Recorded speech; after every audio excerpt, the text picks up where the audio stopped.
नमस्कार विद्यार्थी मित्रांनो, ओयासिस करिअर पॉईंटच्या यूट्यूब चॅनलमध्ये आपलं स्वागत आहे।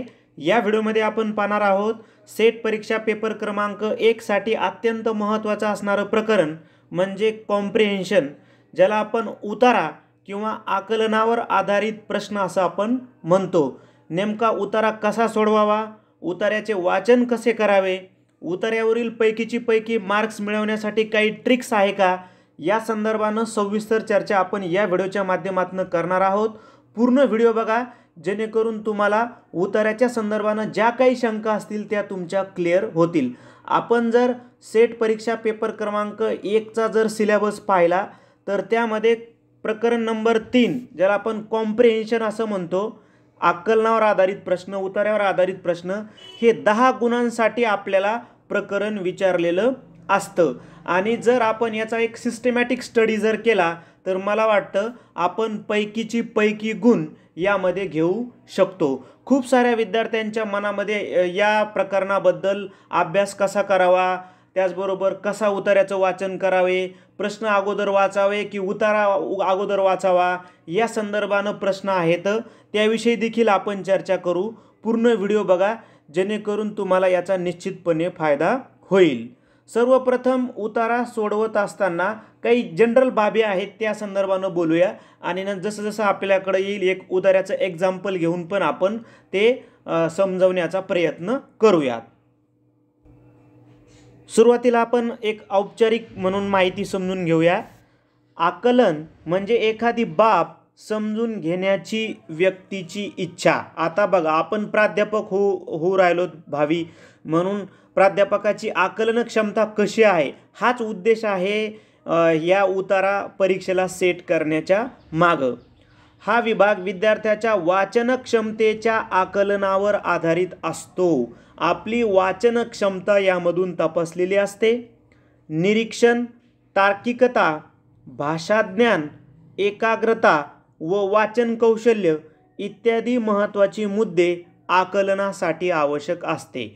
म्हणजे वाचनाबरोबरच आपलं निरीक्षण किती आहे, तार्किकता काय आहे, आपण ॲनालिटिकल व्ह्यूज काय, आपलं भाषाज्ञान किती आहे आणि एकाग्रता किती आहे, किती एकाग्रपणे आपण वाचू शकतो, विचार करू शकतो, हे सुद्धा गुण आपले चेक केले जातात। उतार्याचे काळजीपूर्वक व एकाग्र चित्तेनं वाचन करा।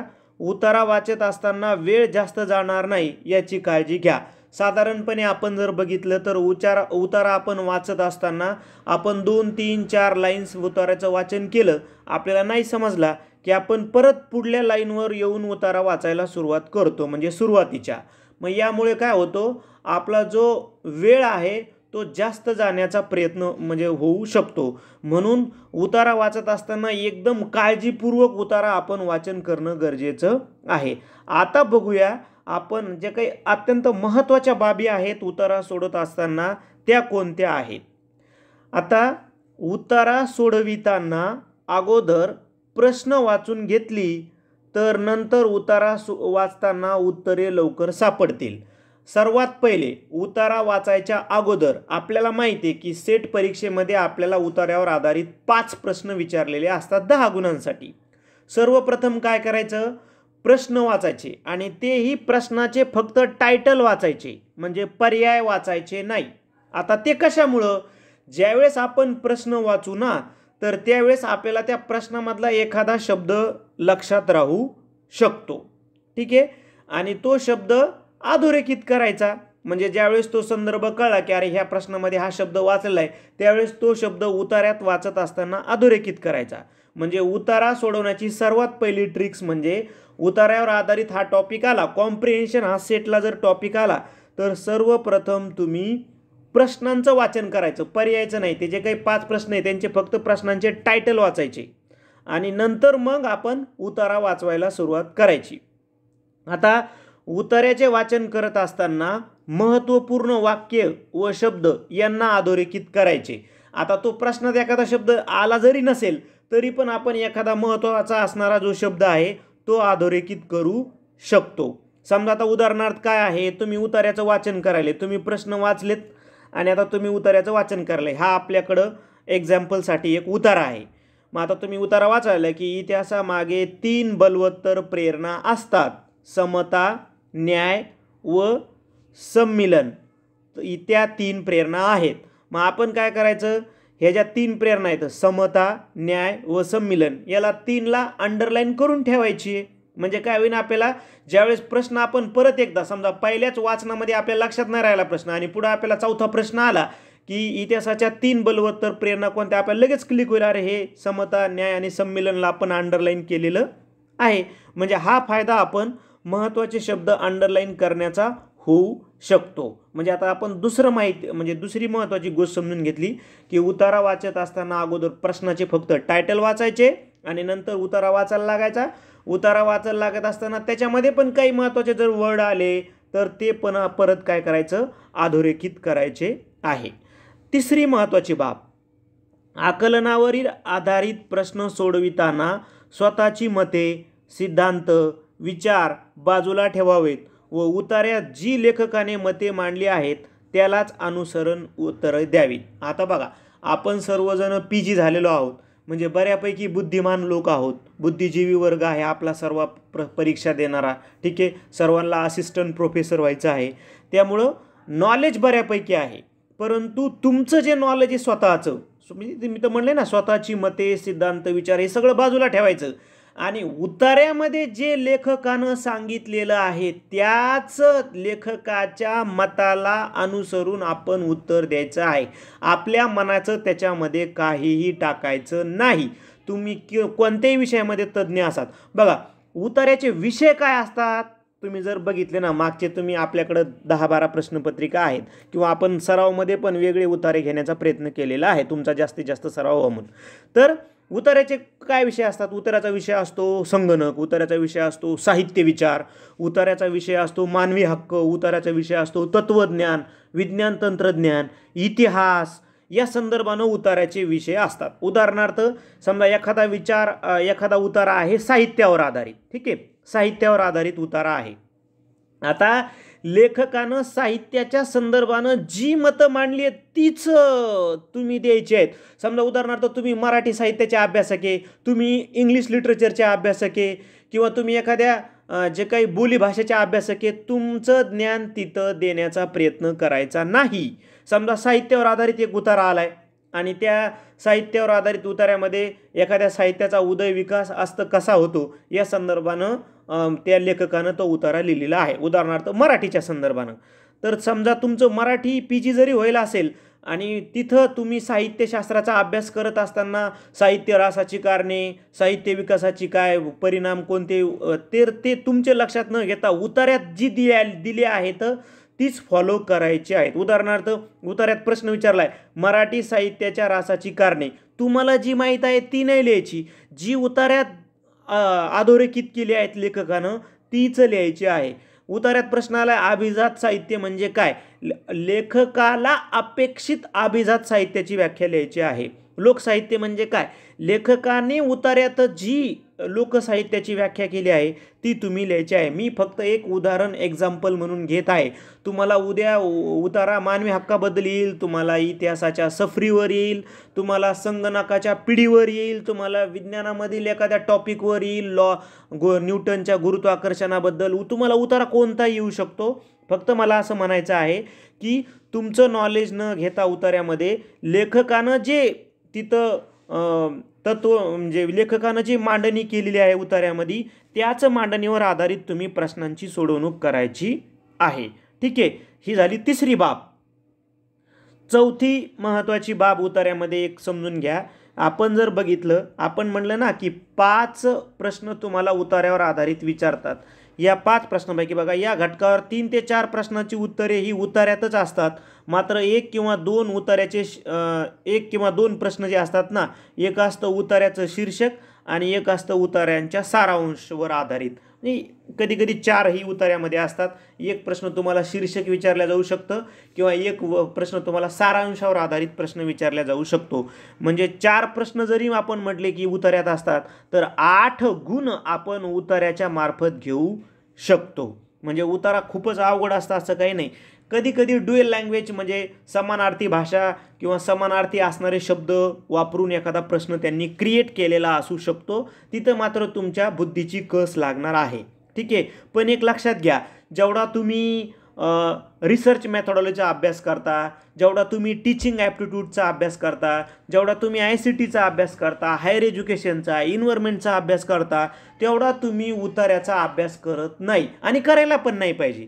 ज्यावेळेस परीक्षा 1 महिना किंवा 15 दिवस बाकी आहे, त्यावेळेस तुम्ही एक 10 ते 15 जरी उतार्याचं अवलोकन केलं तरीही आपण उतार्याला 8 ते 10 म्हणजे उतार्याला 8 ते 10 गुण आपल्याला पडू शकतात. म्हणजे कधी कधी उतार्याला पैकीची पैकी गुण पडतात. 8 गुण सहज उतार्याला पडू शकतात. ठीक आहे. त्याच्यानंतर काही विद्यार्थ्यांचं म्हणणं असतं की सर अगोदर उतारा वाचायचा. वाचा. हे बघा, आम्ही जे सांगतो तेच 100% नाही. तुम्ही काय करा, आपण जे फॉलो सांगितलेत, आपण सांगितलं ना की अगोदर प्रश्न वाचा, तर तुम्ही काय करा, तुम्ही 5 सराव पेपरला किंवा 5 जे ओल्ड क्वेश्चन पेपर आहेत तुमचे, त्या पद्धतीनं जा. तुम्ही 5 तुम्ही काय करा, अगोदर प्रश्न वाचून उतारे सोडवा आणि 5 उतारे तुम्ही अगोदर उतारा वाचा आणि मग प्रश्न सोडवा. जी मेथड तुम्हाला सोपी जाती, कारण आपण सर्वजण एकाच लेवलचे, तुम्ही पण भावी प्राध्यापक होणार आहेत, लक्षात घ्या. त्याच्यामुळं तुम्हाला जी उतार्याची पद्धत सोपी जाते त्या पद्धतीनं जा. अगोदर उतारा वाचा, नंतर प्रश्न वाचा. ठीक आहे. किंवा आम्ही जसं सांगतोय, अगोदर फक्त प्रश्नाचे टायटल वाचा, मग उतारा वाचा. जी इझी मेथड आहे. शेवटी आपल्याला एकच उद्देश आहे की आपल्याला जास्तीत जास्त पहिल्या पेपरला मार्क पडून आपला रिझल्ट येणं.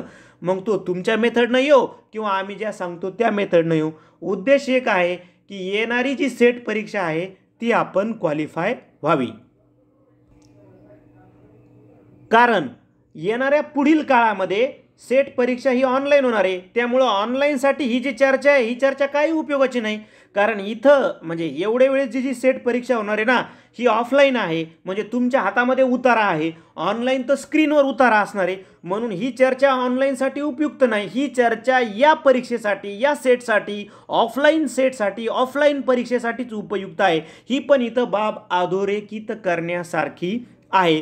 त्यामुळं एवढी परीक्षा चांगल्या पद्धतीनं, जर तुम्ही व्यवस्थित नियोजन करून जर सोडवली तर मला वाटतं तुम्हाला याचा निश्चित उपयुक्त होईल. उतार्यामध्ये थोडंसं टाईम कन्झ्युमिंग होऊ शकते, त्यावर थोडंसं अधोरेखन करा की उतारा सोडवताना तुमचा वेळ जाणार नाही याकडे लक्ष द्या. आपण सुरुवातीलाही बोललो आहे की आपण अर्धा उतारा वाचतो आणि परत उतारा वाचायला लागतो.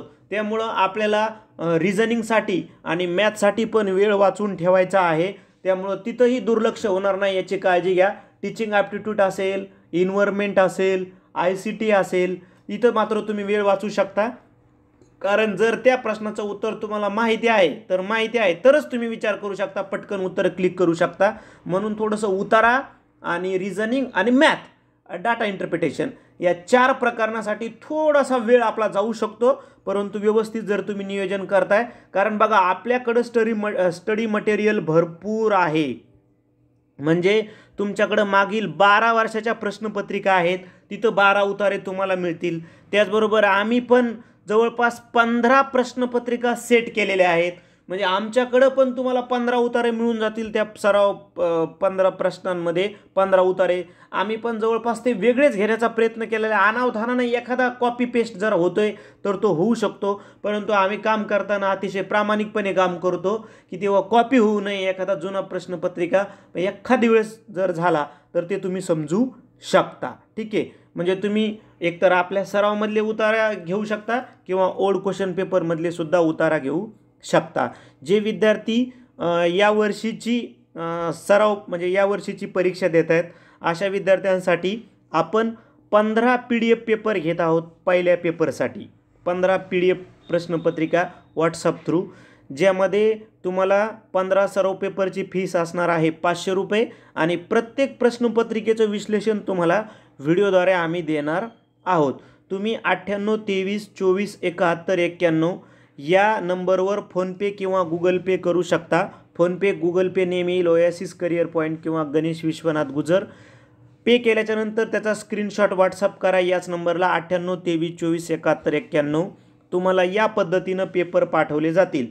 24 डिसेंबर 2023ला पहिला पेपर झाला आपला, 31 डिसेंबर 2023ला दुसरा, 7 जानेवारी 2024ला तिसरा, चौथा पेपर 14 जानेवारी, पाचवा पेपर 21 जानेवारी, सहावा पेपर 28 जानेवारीला होईल. जर तुम्ही हा व्हिडिओ पेपर समजा झाल्याच्या जेवढे तुम्ही हा व्हिडिओ आत्ता ऐकत आहात आणि आता तुम्हाला टी सीरीज जॉईन करायची आहे, तर ऐकणाऱ्या डेटपासून सर्व पेपर तुम्हाला एकाच दिवशी मिळतील स्क्रीनशॉट पाठवल्याच्या नंतर. त्याच्या पुढच्या डेटचे पेपर मात्र तुम्हाला या टाईम टेबलप्रमाणे, म्हणजे प्रत्येक डेटला मॉर्निंगला 11 वाजता तुम्हाला पेपर मिळेल, त्याच डेटला तुम्हाला 2 वाजता आन्सर की मिळेल आणि त्याच डेटला संध्याकाळी तुम्हाला 8 वाजता विश्लेषणाचा व्हिडिओ मिळेल. मला वाटतं उतार्याच्या संदर्भानं जे काही विद्यार्थ्यांच्या मनामध्ये डाऊट्स आहेत ते बरेचसे क्लिअर झाले असतील. आपल्या मित्रांनाही पाठवा जेणेकरून त्यांचा देखील इथे फायदा होईल. आपल्याला माहीत आहे की आपण उतार्याला खूपच कमी वेळ देतो, कमी वेळेमध्ये जास्तीत जास्त गुण घेणारा टॉपिक आहे. या दृष्टिकोनातून बघा आणि 10 ते 15 उतार्याची प्रॅक्टिस करा जेणेकरून आपल्याला यामध्ये भरपूर मार्क्स घेता येतील. धन्यवाद.